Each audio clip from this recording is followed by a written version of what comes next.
Good afternoon, all of you. In last lecture, we started the chapter number 8, Chemical Nature of the Natural Drugs, and in that, we started the point number 8, carbohydrates. Okay, in carbohydrates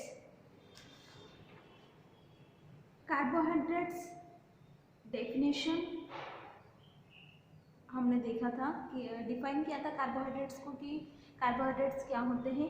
तो carbohydrates क्या होते हैं, तो carbohydrates are the word carbohydrate is trace back to the Germans. Okay, carbohydrate जो word है वो German scientist जो थे उन्होंने फाउंड आउट किया है।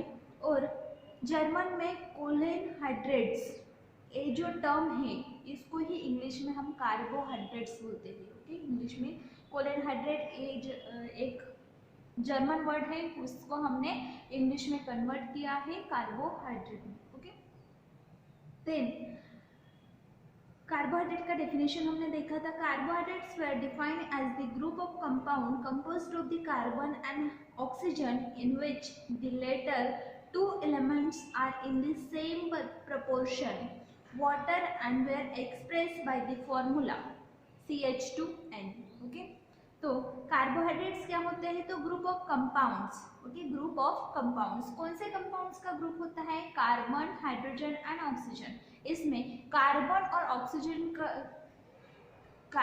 ऑक्सीजन एटम्स जो होते हैं वो इक्वल अमाउंट में प्रेजेंट होते हैं। ठीक है, देन ये जो डेफिनेशन है इसको कुछ कंपाउंड्स फॉलो नहीं करते, जैसे एसिटिक एसिड जो है जिसमें CH2 जिसका फॉर्मूला है C2H4O2। Okay, C2H4O2। तो इसमें क्या होता है, तो कार्बन और ऑक्सीजन इक्वल अमाउंट में है, लेकिन एसिटिक एसिड जो है वो कार्बोहाइड्रेट्स में नहीं आता, वो कार्बोहाइड्रेट नहीं है। मीन्स एक क्या हुआ, एक एक्सेप्शन है कि ऐसे भी कुछ कंपाउंड्स हैं जो कार्बोहाइड्रेट्स नहीं है, या फिर ऐसे कुछ कंपाउंड्स हैं जो कार्बोहाइड्रेट तो है लेकिन उनका फॉर्मूला सेम नहीं है। ठीक है, लाइक C6H12O5। ओके, इसमें कार्बन और ऑक्सीजन जो है वो इक्वल अमाउंट में नहीं है। जैसे कार्बन जो है वो कितने हैं, तो 6 है और ऑक्सीजन सिर्फ 5 है। ओके, फॉर्मूला किसका है, ये रैमनोज का फॉर्मूला है, रैमनोज या फिर फ्रुक्टोज का फॉर्मूला है। लेकिन ये जो दोनों भी कंपाउंड है ये कार्बोहाइड्रेट तो है लेकिन डेफिनेशन जो हमने ऊपर देखी थी उसको फॉलो नहीं करते। ओके, तो these two are the exceptions which show that this definition is misleading to some compounds. Okay, तो ये जो कंपाउंड्स है या फिर ये जो एक्सेप्शंस है ये हमें शो करते हैं कि जो डेफिनेशन हमने ऊपर देखा कार्बोहाइड्रेट का वो कुछ कंपाउंड्स के लिए मिसलीडिंग करता है या फिर कुछ एक्सेप्शंस उसमें है। ओके, देन हमने सेकंड डेफिनेशन देखा था, लाइक अगर ये डेफिनेशन फॉलो नहीं करती तो हमें कोई और डेफिनेशन बनानी होगी। तो डेफिनेशन क्या है, तो carbohydrates are polyhydroxy aldehydes. Okay, carbohydrates क्या है, तो पॉलीहाइड्रोक्सी एल्डिहाइड्स और पॉलीहाइड्रोक्सी कीटोन्स और compound that on hydrolysis produce either of the above. और ऐसे कंपाउंड्स की जो पॉलीहाइड्रोक्सी एल्डिहाइड भी नहीं है या फिर पॉलीहाइड्रोक्सी कीटोन भी नहीं है, लेकिन अगर हम उसका हाइड्रोलाइसिस करते हैं, कोई भी कंपाउंड हो उसका अगर हम हाइड्रोलाइसिस करते हैं तो after hydrolysis it gives the polyhydroxy aldehyde और पॉलीहाइड्रोक्सी कीटोन।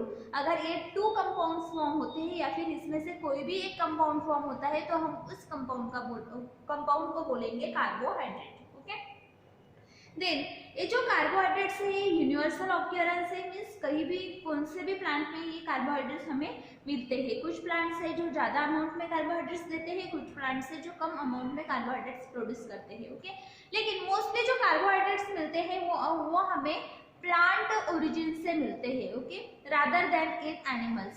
ओके, ज़्यादा से ज़्यादा कार्बोहाइड्रेट्स प्लांट्स में प्रेजेंट होते हैं as compare to the animals. Now carbohydrates जो होते हैं उसको हम 2 मेजर क्लासेस में डिवाइड करते हैं। First class is simple sugars, उसको हम बोलते हैं सैकराइड्स। ओके, सिंपल शुगर और सैकराइड्स। एंड सेकंड आता है polysaccharides. Okay, saccharides and polysaccharides. जो लो मोलिकुलर वेट कार्बोहाइड्रेट्स होते हैं, जो लो मोलिकुलर वेट कार्बोहाइड्रेट्स होते हैं, जिनके कुछ प्रॉपर्टीज है like low molecular weight carbohydrates are crystalline in nature, soluble in water and sweet in taste. Okay, तो इसको हम बोलेंगे simple sugars. Okay, fructose, glucose and sucrose, these are the simple sugars classified under the class of saccharides, and the properties of these compounds are low molecular weight carbohydrates, crystalline in nature, soluble in water and sweet in taste. Okay, now second class is polysaccharides. Polysaccharides are the high molecular weight carbohydrates. Polysaccharides are high molecular weight carbohydrates, amorphous in nature, tasteless and relatively insoluble in water. Okay, polysaccharides are high molecular weight compounds, tasteless, कौन सा भी test इनको नहीं होता, tasteless होते हैं, and amorphous in nature, insoluble in water, water में insoluble होते हैं और नेचर कैसा है, amorphous. ओके, इसके एग्जाम्पल्स है starch, cellulose, gum, pectin, insulin etcetera. Okay, now simple sugars जो होते हैं जिनको हमने सैकराइड्स बोला, उसके बारे में हम पढ़ेंगे. तो saccharides depending upon the chemical nature, saccharides are subdivided as monosaccharide, disaccharide, trisaccharide and polysaccharides. Okay, तो depending upon its chemical nature कितने मोनोसैकराइड्स में फॉर्म होते हैं, इसके बेसिस पर जो सैकराइड्स है या फिर सिंपल शुगर्स है उनको हम कुछ क्लासेस में, सब क्लासेस में डिवाइड करते हैं. लाइक फर्स्ट क्लास है monosaccharide. Okay, then second class है डाइसैकराइड, थर्ड क्लास है ट्राइसैकराइड्स या फिर पॉलीसैकराइड्स. ओके, तो फर्स्ट क्लास हम देखेंगे मोनोसैकराइड्स. मोनोसैकराइड्स जो होते हैं वो आफ्टर हाइड्रोलिसिस कोई भी कंपाउंड हमें नहीं देते,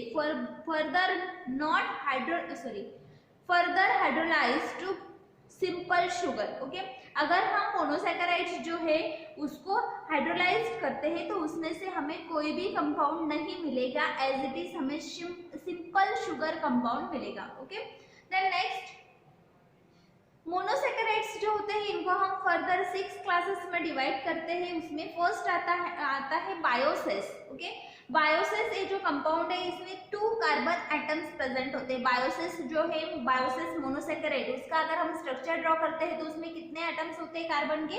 2 एटम्स. ट्रायोसेस जो है उसमें कार्बन के 3 एटम्स प्रेजेंट होते हैं. देन नेक्स्ट आता है टेट्रोसेस, इसमें कार्बन के 4 एटम्स प्रेजेंट होते हैं. पेंटोसेस, इसमें 5 कार्बन एटम्स प्रेजेंट होते हैं और ये मोस्टली प्लांट ओरिजिन से मिलने वाले कंपाउंड है, वेरी अबंडेंट इन नेचर, बहुत ज्यादा अमाउंट में ये हमें नेचर से मिलते हैं.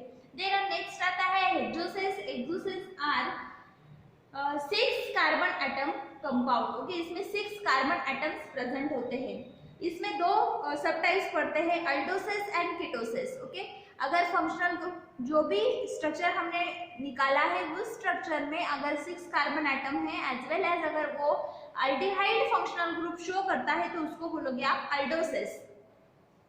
अगर 6 कार्बन एटम कंपाउंड है और उस पे कीटोनिक फंक्शनल ग्रुप है तो उसको बोलोगे आप कीटोसेस. ओके, नाउ नेक्स्ट आता है हेप्टोसेस. हेप्टोसेस itself indicate that it contain the 7 carbon atoms in its structure. Okay, हेप्टोसेस जो होते हैं वो वाइटली इंपॉर्टेंट, बहुत ज्यादा इंपॉर्टेंट होते हैं. किस लिए? तो प्लांट्स जो होते हैं उसमें फोटोसिंथेसिस के लिए, फोटोसिंथेसिस का जो प्रोसीजर है उसके लिए रिक्वायर्ड होते हैं हेप्टोसेस. एंड एनिमल्स जो होते हैं उसमें मेटाबॉलिज्म के लिए, ग्लूकोज का मेटाबॉलिज्म करने के लिए इंपॉर्टेंट होते हैं. Okay, now second class from the saccharides is disaccharides. Okay, disaccharides. तो डाइसैकराइड्स जो है these are the carbohydrates which upon the hydrolysis yield 2 molecules of monosaccharides. Okay, disaccharides क्या होते हैं? अगर हम डाइसैकेराइड कंपाउंड्स जो होते हैं उनका हाइड्रोलाइसिस करते हैं तो आफ्टर हाइड्रोलाइसिस ये हमें 2 मोनोसैकेराइड्स देते हैं, ठीक है। लाइक वहां पे एग्जांपल दिया है हमने बोर्ड पे, अगर हमने सुक्रोज लिया तो सुक्रोज का हाइड्रोलाइसिस करने के बाद वो हमें ग्लूकोज एक मोनोसैकेराइड देता है और फ्रुक्टोज एक मोनोसैकेराइड देता है, ओके। सुक्रोज जो है वो कहाँ से ले रहे हैं हम? तो शुगर केन में सुक्रोज ज्यादा अमाउंट में प्रेजेंट होता है, ठीक है। और एक एग्जांपल है लाइक माल्टोज। माल्टोज जो होता है वो माल्ट शुगर में प्रेजेंट होता है, ठीक है। तो इसका अगर हम हाइड्रोलाइसिस करते हैं तो after hydrolysis it gives 2 compounds like glucose and glucose, okay, 2 molecules of glucose from the maltose. Then next आता है lactose. Next example is lactose. अगर हम लैक्टोज लेते हैं और उसका हाइड्रोलाइसिस करते हैं तो after hydrolysis it gives 2 compounds glucose and galactose, both are the monosaccharides, okay. And lactose is abundantly present in the cow's milk, okay. Now next class is trisaccharides. Next class is trisaccharides, okay. Trisaccharide, its name indicates that these compounds after hydrolysis gives 3 molecules of monosaccharides, okay. Disaccharides में हमें 2 monosaccharides मिलते थे after hydrolysis, ट्राइसैकेराइड में हमें 3 monosaccharides मिलेंगे after hydrolysis. Like जैसे board पे दिया हुआ है एग्जांपल, रैफिनोज अगर हम लेते हैं तो रैफिनोज जो कंपाउंड है आफ्टर हाइड्रोलाइसिस ये हमें 3 कंपाउंड्स देता है, glucose, fructose and galactose, glucose, fructose and galactose, okay. तो ये जो तीनों कंपाउंड्स है ये क्या है? मोनोसैकेराइड्स है। Glucose is a monosaccharidal compound, fructose also the monosaccharidal compound and galactose is also considered as a monosaccharidal compound, okay. तो तीनों भी मोनोसैकेराइड्स है और ट्राइसैकेराइडल जो कंपाउंड्स होते हैं तो इसमें हम एक कंपाउंड को अगर हाइड्रोलाइज करते हैं तो आफ्टर हाइड्रोलाइसिस हमें 3 मोलेक्युल्स ऑफ मोनोसैकेराइड्स मिलते हैं, ठीक है। तो रैफिनोज ये जो कंपाउंड है ये कौन से प्लांट में प्रेजेंट होता है? तो मन्ना और बीट का जो प्लांट है उसमें रैफिनोज ज्यादा अमाउंट में प्रेजेंट होता है, ठीक है। नेक्स्ट एग्जांपल है ट्राइसैकेराइड्स का, जेंटियानोज, जेंटियानोज, ओके। तो इसका अगर हम हाइड्रोलाइसिस करते हैं तो आफ्टर हाइड्रोलाइसिस ये हमें 2 molecules of glucose and 1 molecule of fructose देता है, ठीक है। ये कहाँ से मिलता है हमें? तो जेंटियन रूट्स जो होते हैं, जेंटियन प्लांट के जो रूट्स होते हैं वहां से हम जेंटियानोज आइसोलेट करते हैं, ठीक है। Now next class is polysaccharides. Next class is polysaccharides, okay. तो पॉलीसैकेराइड्स क्या है? These on hydrolysis gives an indefinite number of monosaccharides, okay. जो पॉलीसैकेराइड्स होते हैं उसका अगर हम हाइड्रोलाइसिस करते हैं तो आफ्टर हाइड्रोलाइसिस ये हमें 3 से ज्यादा मोलेक्युल्स ऑफ या फिर इनडेफिनाइट मोलेक्युल्स ऑफ मोनोसैकेराइड्स देता है, ठीक है। 5 मोलेक्युल्स भी हो सकते हैं, देन 5 मोलेक्युल्स है तो पेंटासैकेराइड्स बोलेंगे या फिर टेट्रासैकेराइड्स बोलेंगे या फिर हेक्सासैकेराइड्स बोलेंगे। तो जितने कंपाउंड से दे सकता है उन सबको हम अगर 3 से ज्यादा मोलेक्युल्स वो हमें मोनोसैकेराइड्स के दे रहा है तो हम उसको बोलेंगे पॉलीसैकेराइड्स, ओके। तो पॉलीसैकेराइड्स जो होते हैं by condensation with the elimination of water, polysaccharides are produced from the monosaccharides, okay. तो पॉलीसैकेराइड्स क्या होते हैं? इनको हम कंडेंसेशन से भी बना सकते हैं, like change of water vapours into the liquid water. जो वाटर वेपर्स होते हैं उनको हम कंडेंस करेंगे और लिक्विड वाटर में उसको कन्वर्ट करेंगे, या फिर एलिमिनेशन ऑफ वाटर, या फिर उसमें से हाइड्रोजन आइटम्स जो है या फिर वाटर के जो भी मॉलिक्यूल्स हैं उनको हम इवापोरेट करेंगे, या फिर जो भी मोनोसैकेराइड्स होते हैं उनको हम कंबाइन करके पॉलीसैकेराइड्स बना सकते हैं, ठीक है। Depending upon the type of products on hydrolysis, these are further classified as pentoses and hexoses. Cellulose is compound of glucose units joined by the beta 1,4 linkage, hydrolyzable by an enzyme cellulose present in the animals, whereas starch contains glucose unit connected by the alpha 14 and alpha 16 units. Okay, so depending upon the product on hydrolysis. Okay, अगर hydrolysis करने के बाद कोई भी compound हमने लिया, उसका hydrolysis करने के बाद अगर हमें 5 मोनोसैकेराइड्स मिलते हैं तो उसको हम बोलेंगे पेंटासैकेराइड्स या फिर पेंटोसन. उसको क्या बोलेंगे? पेंटोसन. अगर हमें इसमें से 6 मॉलिक्यूल्स ऑफ मोनोसैकेराइड्स मिलते हैं तो उसको बोलेंगे हम हेक्सोसन. ओके, हेक्सोसन. पर जो सेलुलोज होते हैं, cellulose composed of the glucose units. Cellulose जो होते हैं उसमें 5 to 6 ग्लूकोज यूनिट्स प्रेजेंट होते हैं. अगर हम देखें तो एनिमल्स जो होते हैं उसमें सेलुलोज एंजाइम्स प्रेजेंट होते हैं. तो आफ्टर हाइड्रोलिसिस, जो अगर हम सेलुलोज का सेलुलोसिक एंजाइम्स के साथ हाइड्रोलिसिस करते हैं तो आफ्टर हाइड्रोलिसिस ये हमें बीटा 14 लिंकेज आफ्टर हाइड्रोलिसिस ये हमें पेंटोसन या फिर हेक्सोसन्स देते हैं. और जो सेलुलोसिक कंपाउंड्स प्रेजेंट होते हैं उसमें कौन से बॉन्ड्स प्रेजेंट है या फिर कौन से लिंकेज प्रेजेंट है? तो बीटा 14 लिंकेज इसमें प्रेजेंट है. और अगर हम स्टार्च लेते हैं तो स्टार्च में ग्लूकोज यूनिट ही प्रेजेंट होते हैं. 5 से 6 ग्लूकोज यूनिट्स वो हमें देता है स्टार्च. एंड उसमें alpha 14 linkage and alpha 16 units present होते हैं. ठीक है.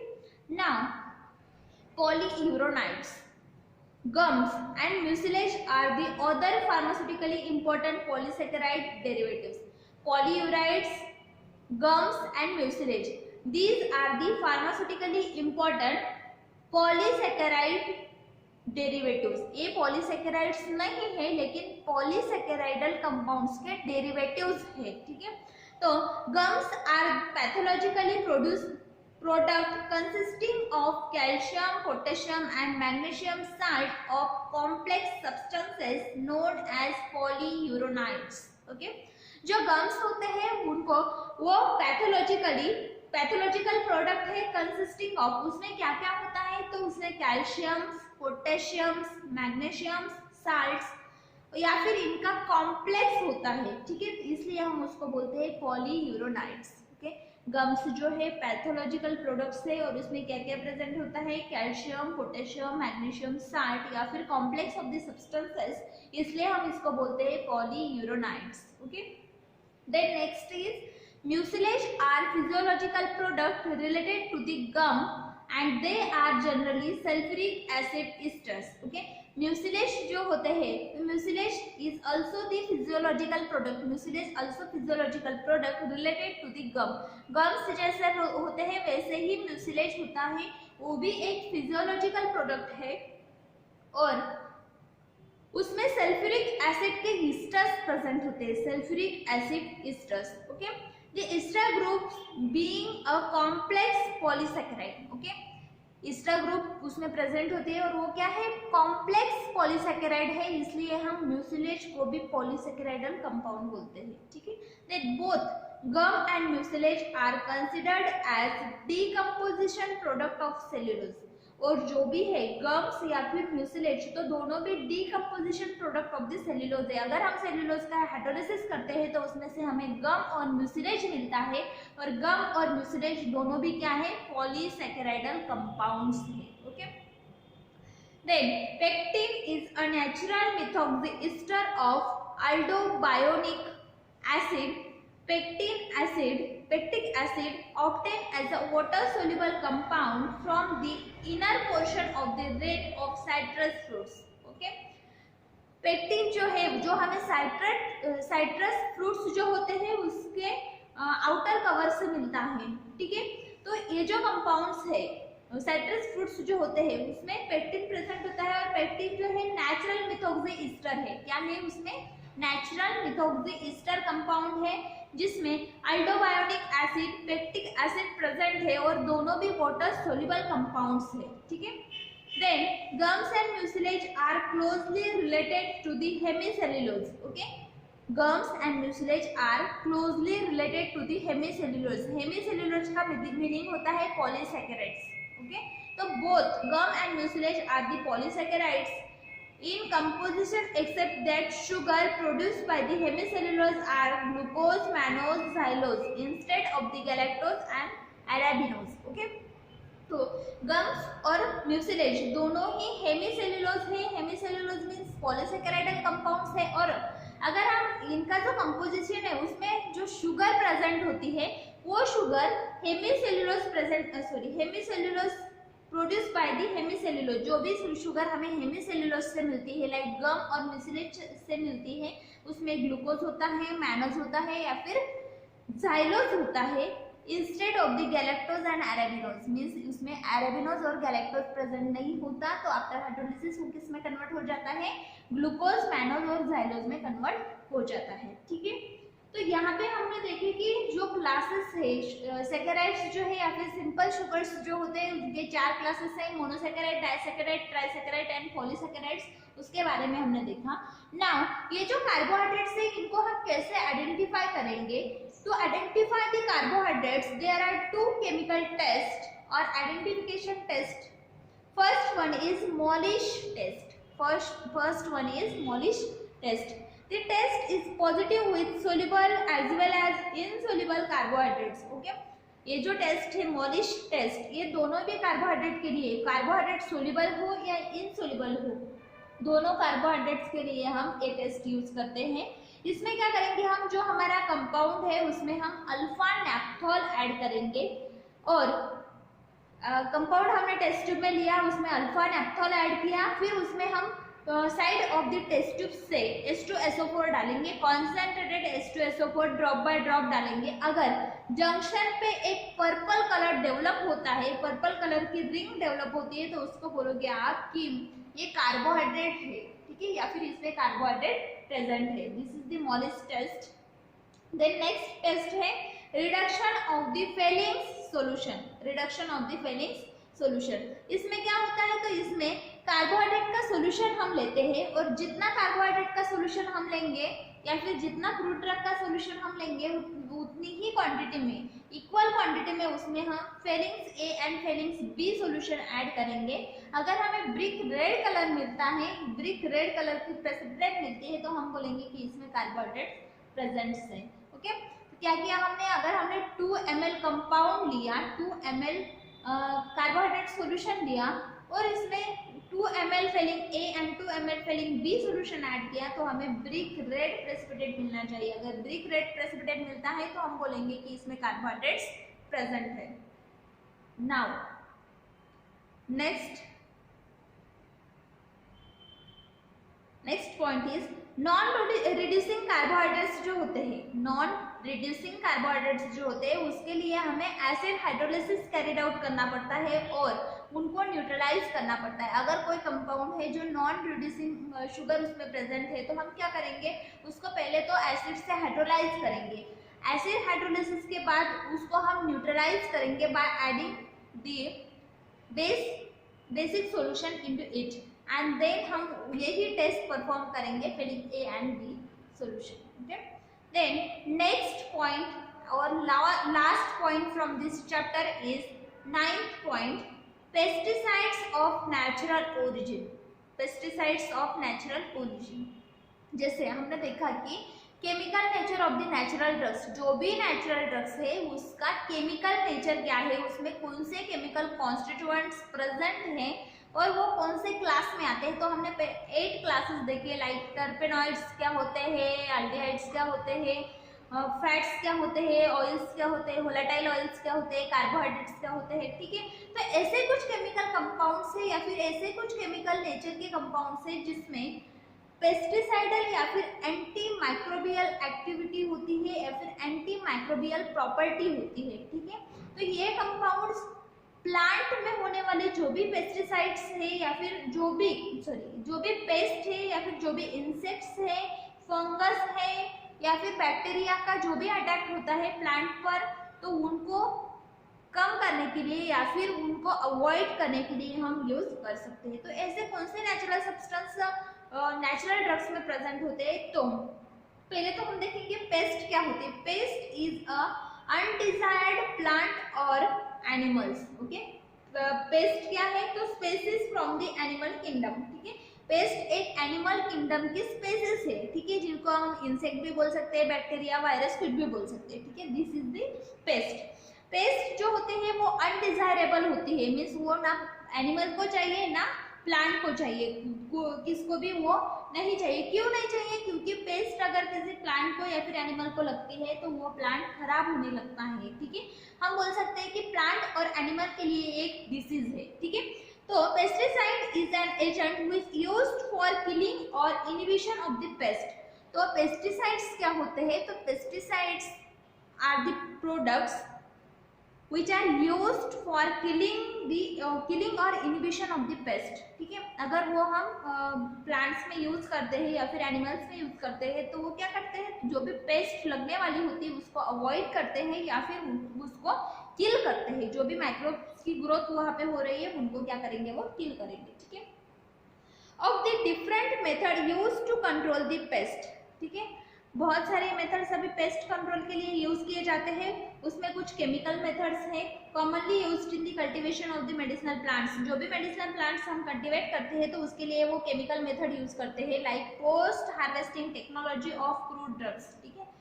जो भी post harvesting technology post harvesting drugs होते हैं उसके लिए भी हम कुछ टेक्नोलॉजी यूज करते हैं। और जब हम कल्टीवेशन और कलेक्शन करते हैं प्रोडक्ट्स का या फिर मेडिसिनल प्लांट्स का तब भी हम कुछ पेस्ट कंट्रोल वहाँ पे करवाते हैं, ठीक है। Then various chemical agents derived from the synthetic and natural sources are used in the preparation of।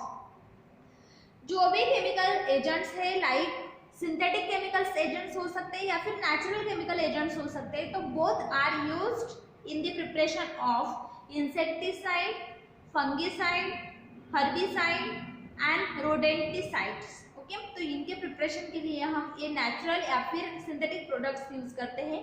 Insecticides of synthetic origin are organic phosphorus compounds, okay. जो इंसेक्टिसाइड्स हम सिंथेटिक ओरिजिन से prepare करते हैं उसमें क्या आता है, तो उसमें ऑर्गेनिक फॉस्फोरस कंपाउंड्स आते हैं, ठीक है। Organic phosphorus compounds like parathion, malathion, these are the compounds which are from the organic phosphorus compounds, okay। then halogenated कुछ compounds है like DDT, dichlorodiethyl, trichloroethane, aldrin, dialdrin, BHC, gamexane etc. या फिर mercaptans and theorem derivatives, ठीक है। These are theorem derivatives. These are the compounds which are under the synthetic compounds या फिर synthetic origin के ये compounds है। ये किसके लिए हम यूज करते हैं, तो कुछ preparations होते हैं उनको बनाने के लिए हम ये यूज करते हैं, लाइक इंसेक्टिसाइड्स, इंसेक्ट्स को किल करने के लिए हम इंसेक्टिसाइड बनाएंगे, फंगस को किल करने के लिए फंगिसाइड बनाएंगे, हर्बिसाइड्स बनाएंगे। हर्ब्स जो होते हैं उनको किल करने के लिए, हर्ब्स जो होते हैं उनको किल क्यों करेंगे हम, जो ग्रास होती है, जो एक्स्ट्रा ग्रोथ होती है जिसकी, और जो प्लांट होते हैं हमारे मेडिसिनल प्लांट्स या फिर कोई भी जो प्रोडक्ट यील्ड हमें चाहिए वो उतना नहीं आता अगर उसमें कुछ ग्रास ग्रो हो रही है या फिर अनवांटेड हर्ब्स ग्रो हो रहे हैं तो उनको किल करने के लिए हम हर्बिसाइड्स यूज करते हैं। नेक्स्ट आता है रोडेंटिसाइड्स, ओके। तो रोडेंट्स जो होते हैं, कुछ एनिमल्स जो होते हैं, छोटे छोटे एनिमल्स जो हमारा मेडिसिनल प्लांट्स है उनको हार्म पहुंचा सकते हैं तो उनको हम रोडेंटिसाइड्स से किल करेंगे। तो इनके प्रिपरेशन के लिए कुछ सिंथेटिक्स या फिर कुछ नेचुरल प्रोडक्ट्स हम यूज करते हैं। तो फर्स्ट आता है pesticides of the natural origin are broadly categorised as follow. जो पेस्टिसाइड्स होते हैं उनको हम 2 कैटेगरीज में डिवाइड करते हैं। First is rodenticides, okay. तो रोडेंटिसाइड्स जो होते हैं उसमें नेचुरल ओरिजिन के कुछ कंपाउंड्स आते हैं, जैसे स्ट्राइचनिन जो होता है, नक्स ओमिकासिड्स जो है उसमें से हमें स्ट्राइचनिन मिलता है जिसमें पेस्टिसाइडल या फिर रोडेंटिसाइडल एक्टिविटी है। देन रेड स्क्विल जो होता है उसमें से हमें मिलता है सिलिरोसाइड, ओके। सिलिरोसाइड या फिर सिलिरोसाइड या फिर सिलिरोप्रोसाइड। This 2 compounds are having the rodenticidal effect. Then next है insecticides, okay। insecticides, तो इसमें कुछ कंपाउंड्स है लाइक पायरेथ्रम। पायरेथ्रम जो है ester of the pyrethrin and cinerins are the insecticidal principles obtained from the flower heads of Chrysanthemum cinerarifolium. Chrysanthemum cinerarifolium. Okay, ये जो plant है इसमें से हमें पायरेथ्रम नाम का एक कंपाउंड मिलता है जो ईस्टर है, ईस्टर एक कंपाउंड है लेकिन उसमें इंसेक्टिसाइडल प्रॉपर्टी है। ओके, देन नेक्स्ट है टोबैको। ठीक है, तो टोबैको जो होता है उसमें निकोटिन प्रेजेंट होता है। Nicotine is a alkaloidal compound. Nicotine क्या है? अल्कलॉइडल कंपाउंड है। ओके, ये हमें निकोटियाना टैबाकम प्लांट से मिलता है। सोलेनासी फैमिली का ये ड्रग है और इसमें कॉन्टैक्ट पॉइजन प्रेजेंट होता है जो इंसेक्टिसाइड का काम करता है। देन नेक्स्ट है डेरिस और लोंकोकार्पस स्पेसीज। डेरिस और लोंकोकार्पस स्पेसीज। ठीक है, ये जो स्पेसीज है ये लेबिडिनासी फैमिली की स्पेसीज है और इंसेक्टिसाइडल प्रॉपर्टी इसमें भी प्रेजेंट होती है। रोटेनोन कंपाउंड है जो इंसेक्टिसाइडल प्रॉपर्टी फॉलो करता है। Then next one is useful species of Derris elliptica. Derris malaccensis and Longocarpus utilis. These are the compounds which are also used as a insecticide. Okay, then next Sabardilla seeds obtained from the Coinocaluon officinal Liliaceae family का drug है और alkaloids इसमें present होते हैं, वेराएट्रिन alkaloids और insecticidal कुछ principles भी उसमें प्रेजेंट होते हैं। देन नेक्स्ट राइनिया, ये हमें कहाँ से मिलता है? तो root and stem of the Ryania speciosa का जो प्लांट है उसमें से हमें राइनिया मिलता है और इसमें भी अल्कलॉइडल कंपाउंड है और पेस्टिसाइडल इफेक्ट इसमें है। ठीक है, देन नेक्स्ट आता है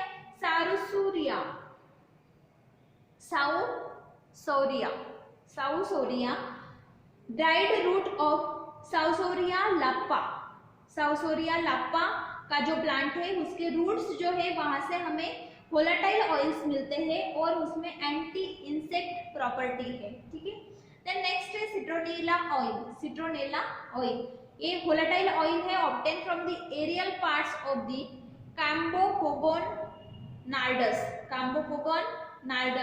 Cambopogon मेरिथिनी एंड इसके रिलेटेड जो भी स्पेसीज है उसमें से ये वोलेटाइल ऑयल हमें मिलता है और इसमें इंसेक्ट रिपेलेंट प्रॉपर्टी है। ओके, तो this are the insecticidal compounds which are obtained from the natural origin. Okay, now here we end this chapter chemical nature of natural drugs. Okay, next lecture में हम next chapter start करेंगे, major chapter in our syllabus 9 number chapter, pharmacological grouping of natural drugs. Okay, वो हम next lecture में देखेंगे।